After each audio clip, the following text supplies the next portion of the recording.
that not everything is bad. I mean, the positive or potential positive side is that for the first time in history, there's a parallel interests between Israel, between Saudi Arabia, Jordan, the Gulf states, the opposition in Iran, the opposition in Turkey, because we all face a common enemy, which is revolutionary Islamism.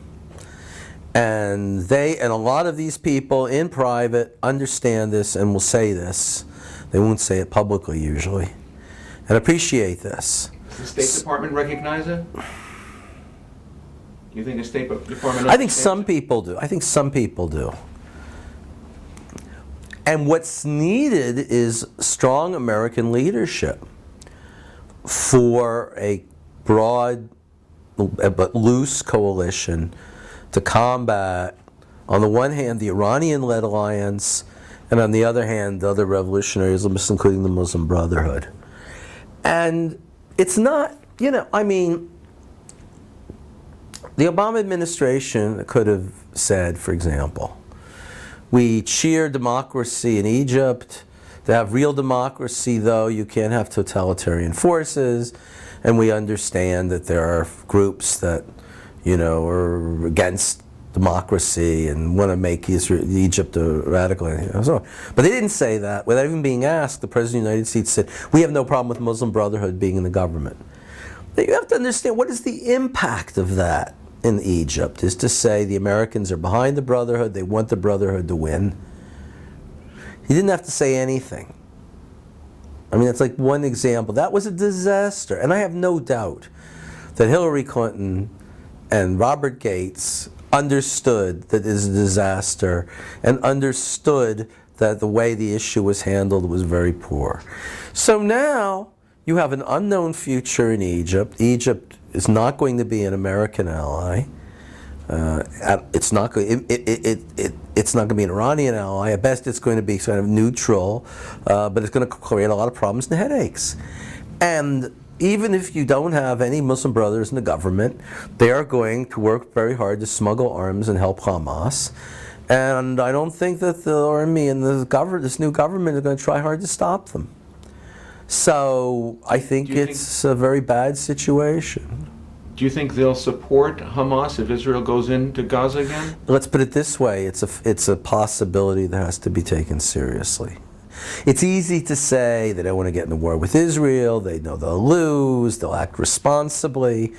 And Amr Moussa, who may well be the next president of Egypt, said something like that the other day, but you don't know it. And you don't know if people get hysterical and enthusiasm and get carried away. And Israel cannot take it for granted. And that is a very dire change. And here's a question like this. What if Egypt violates the peace treaty? Will the United States, as the guarantor of that peace treaty, take a tough line and demand that they pull back? What if they violate the agreement on the limits of Egyptian forces in Sinai? Is the U.S. government going to really... I mean, I don't see it. If Israel says, here are the intelligence reports, the arms smuggling is now going on to a greater and greater extent. By the way, it already started increasing. You've got to tell the Egyptian government and army in no soft terms that this is unacceptable. So are they going to do it? Are they going to be tough? Are they going to make a credible threat to cut off aid? These are the things people don't think about, but which is really policymakers and any sensible policymaker would have to think about. My view, the next government of Egypt after the election will be a radical nationalist government, not an Islamist government. But that will cause headaches, not as many headaches as an Islamist government, but it'll cause headaches. But what happens if that government doesn't succeed? And we have every reason to believe it won't succeed. Because people want jobs, people want housing, people want better life. There's no money. So the example I use, I think it was that the Western donors gave $3 billion to the Palestinian Authority, and so if they were going to give the equivalent to Egypt, they'd have to come up with $90 billion. And the U.S. gave 150 million additional aid. So they have no way, and the Saudis are not going to give them huge amounts of money. So they don't like Amr Musa very much. He may be the next president of Egypt. So they're not going to get any money. They're not going to get any money. How are they going to keep increasing the food subsidies as the price of food goes up?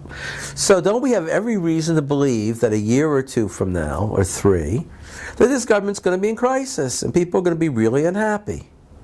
There are 3 things they can do if people are really unhappy, and we have every reason to believe they will be.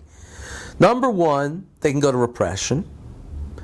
Number 2, they can go to demagoguery, which is the traditional formula. It's all America's fault, it's all Israel's fault, those are the real enemies, we have to get them. Or number 3, the government will fall, and who is the alternative to replace them at that point?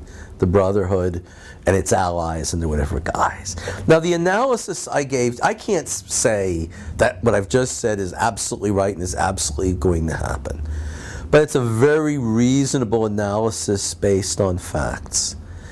And what is the dominant, the conventional wisdom reminds me of a scene in the film Easy Rider, in which the 2 main characters visit a commune. And when they go to the commune, as they're leaving the commune, they see that these hippies have no idea how to do farming. And in fact, they're just throwing the seeds on the ground. They're not even digging holes for them as appropriate.